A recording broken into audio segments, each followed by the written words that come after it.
नमस्कार। News times network के कार्यक्रम समाचार चक्र में आपका स्वागत है। मैं हूं सर्वेश कुमार सिंह।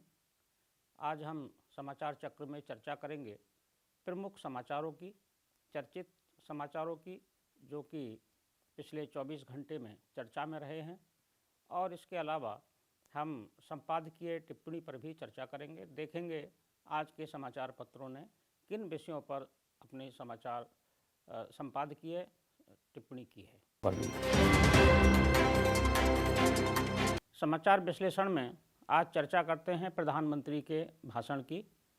प्रधानमंत्री ने लोकसभा में एक बार फिर किसानों के साथ सीधा संवाद करने का प्रयास किया। उन्होंने किसानों को संदेश दिया कि वे बताएं कि कृषि कानूनों में गलत क्या है। प्रधानमंत्री ने पहले भी इस बात को स्पष्ट किया और फिर दोबारा लोकसभा में भाषण देते हुए कहा कि कृषि कानून ऐच्छिक हैं, ये किसी पर बाध्यकारी नहीं हैं, इनको चाहे तो माने और चाहे ना माने। इसके साथ ही उन्होंने फिर मनमोहन सिंह और शरद पवार को आड़े हाथों लिया और कहा कि इन लोगों के समय में ही कृषि सुधार की शुरुआत हुई और आज यही लोग उसका विरोध कर रहे हैं।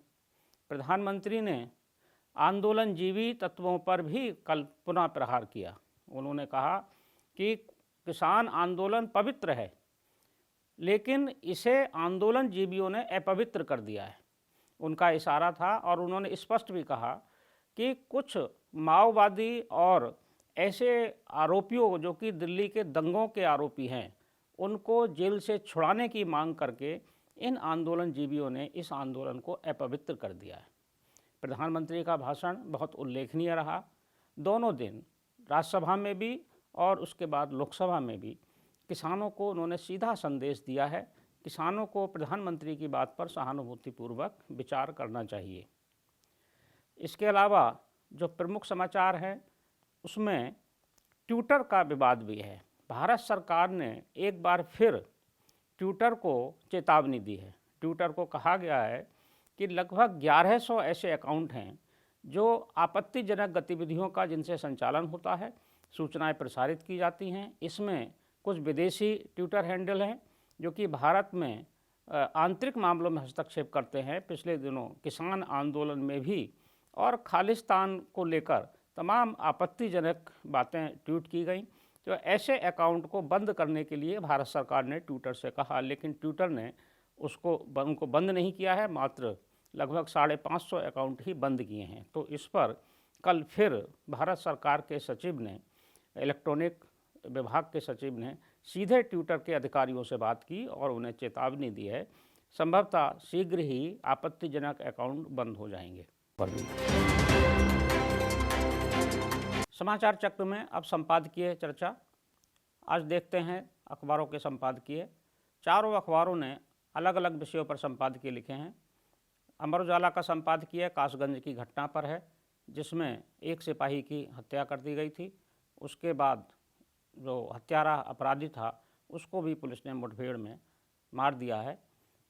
हिंदुस्तान का संपादकीय ट्विटर के विवाद पर है। सोशल मीडिया की जो मनमानी है उस पर हिंदुस्तान ने संपादकीय लिखा है, जबकि दैनिक जागरण और नवभारत ने संपादकीय लोकसभा और राज्यसभा की कार्रवाई पर लिखा है, विपक्ष के व्यवहार पर लिखा है और प्रधानमंत्री के भाषण पर लिखा है।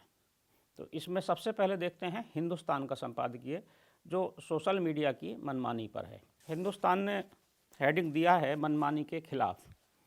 हिंदुस्तान लिखता है, भारत सरकार के निर्देश के बावजूद किसी सोशल मीडिया प्लेटफार्म की मनमानी या बहानेबाजी चिंता और विचार की बात है। सरकार और ट्विटर के बीच एक बार फिर ठन गई है। 26 जनवरी को लाल किले और दिल्ली में हिंसा के खिलाफ कदम उठाते हुए भारत सरकार ने सैकड़ों ट्विटर हैंडल पर रोक लगाने का निर्देश दिया था, पर ट्विटर ने निर्देश की पूरी पालना से इनकार कर दिया है।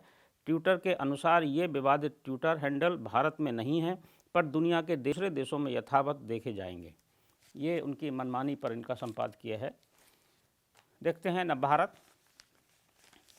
नवभारत का संपादकीय है आंसुओं का मोल। नवभारत लिखता है, मंगलवार को राज्यसभा में कांग्रेस नेता गुलाम नबी आज़ाद की विदाई के मौके पर बोलते हुए प्रधानमंत्री नरेंद्र मोदी भावुक हो गए। देश ने इससे पहले भी कई मौक़ों पर उन्हें भावुक होते देखा है, लेकिन ये पहला मौका है जब किसी विपक्षी नेता के योगदान की चर्चा करते हुए दो बार उनका गला रुध गया। अपने देश में संसद के अंदर ही नहीं, बाहर भी ऐसे दृश्य सामने आते रहे हैं जब राष्ट्रहित, लोकतंत्र और इंसानियत के जज्बे के सामने राजनेताओं के दलीय मतभेद बौने साबित हुए हैं। दैनिक जागरण का संपादकीय देखते हैं, इनका हेडिंग है निरुत्तर विपक्ष। दैनिक जागरण लिखता है, प्रधानमंत्री ने लोकसभा में राष्ट्रपति के अभिभाषण पर बोलते हुए कृषि कानूनों को लेकर विपक्ष को केवल बेनकाब ही नहीं किया बल्कि उसे निरुत्तर भी किया। शायद इसी कारण कांग्रेस ने सदन का बहिष्कार करना पसंद किया। कांग्रेस ने प्रधानमंत्री के संबोधन को सुनने से इनकार करके इस आक्षेप को सही ही सिद्ध किया है कि उसका एक तबका दूसरे से अलग व्यवहार कर रहा है। अब अमर उजाला देख लेते हैं। अमर उजाला का संपादकीय है बिकरू के बाद कासगंज। अमर उजाला लिखता है, उत्तर प्रदेश में कासगंज जिले के सिद्धपुरा थाना क्षेत्र के गांव में अवैध रूप से शराब बनाए जाने की सूचना पर कार्रवाई करने गई पुलिस टीम पर शराब माफिया द्वारा किया गया हमला, जिसमें एक सिपाही की बाद में मौत हो गई, बेहद दुर्भाग्यपूर्ण और रोंगटे खड़े कर देने वाली है। ये थे आज के अखबारों के संपादकीय। समाचार चक्र में आज बस इतना ही। कल फिर मिलेंगे कुछ प्रमुख समाचारों पर चर्चा के साथ, संपादकीय टिप्पणी के साथ। तब तक के लिए मैं सर्वेश कुमार सिंह आपसे विदा लेता हूँ। नमस्कार।